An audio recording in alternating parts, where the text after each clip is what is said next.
Le Conseil national de la transition, CNT, a tenu sa plénière ce mercredi 25 octobre 2023, à l'hémicycle. L'ordre du jour a porté sur l'examen et l'adoption des projets de loi portant identification des personnes physiques et projets de loi portant régime de l'état civil. Ils étaient 63 conseillers présents sur 81 inscrits. C'était en présence des membres du gouvernement, en tête le Premier ministre, Dr Bernard Goumou. Selon le rapport de la Commission Constitution, Lois organiques, Administration publique et organisation judiciaire, présenté par Fenghui Camara, vice-présidente de ladite commission, le projet de loi donne un régime juridique propre à l'identification des personnes physiques qui, avant ce projet, n'existaient pas. D'après elle, il prévoit des règles visant à garantir et assurer la sécurité juridique aux citoyens guinéens et la protection de leurs données personnelles, à fonder les politiques publiques sur des données fiables en perpétuelle évolution, à mieux connaître la population guinéenne et la population étrangère résidant en République de Guinée.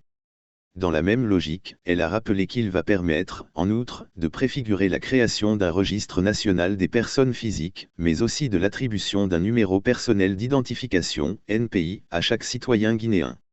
Le second projet de loi a été présenté par Seyon Mara. Il s'agit de la loi portant sur le régime de l'état civil en République de Guinée.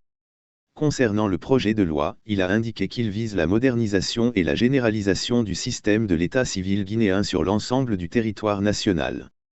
Poursuivant, il a souligné qu'il apporte des innovations, concernant entre autres, le rapprochement de l'état civil des populations par la création des centres principaux, des centres secondaires et des centres de déclaration de l'état civil et de l'identification, la consécration du mariage dans les lieux de culte, la mise en place d'un processus de dématérialisation et de digitalisation des actes de l'état civil, qui permettra de stocker les données au niveau national et de les sécuriser.